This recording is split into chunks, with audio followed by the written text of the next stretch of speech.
First tonight, State Patrol is still investigating what went into a tragic accident that took the life of an 8-year-old girl in southern Minnesota.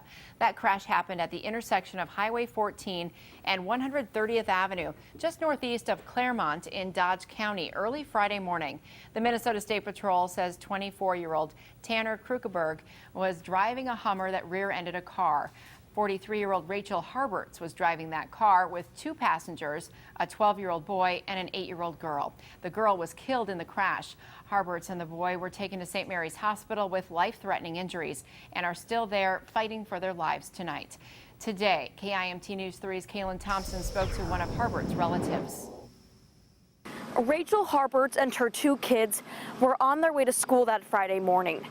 They were waiting on Highway 14 to turn left on County Road 3 when they were hit from behind. You don't expect it, especially when you just see someone 3 days ago and you had plans to go boating that weekend. You just don't think that's going to happen. It's something Kelsey Flowers never thought would happen to her brother's wife and their 2 kids. She's left wondering if something could have been done to prevent this from happening and ultimately save her 8-year-old niece's life. It's hard not to think through those situations because you just want to believe that it didn't even happen. Earlier this year, the state awarded money to the Minnesota Department of Transportation for the Highway 14 expansion project. This map from MnDOT shows how the project will expand the highway between Owatonna and Dodge Center from 2 lanes to 4.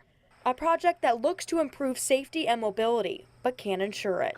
If you move a vehicle out of the main, traveling lane, that does reduce risk, but then it gets back to, how attentive are the drivers? What are the conditions? Can everybody see? Is everybody traveling a safe speed? The first roadblock of the $143 million project was funding. And now it's time, as construction will start either next fall or the following spring and take 2 years to complete. A wait that has the Harberts family wanting to remind others to never take life for granted. Hug those loved ones tight because you just never know when they're going to be taken away from you. If you'd like to help the family, they do have a GoFundMe page set up online. We'll put that link with this story on KIMT.com.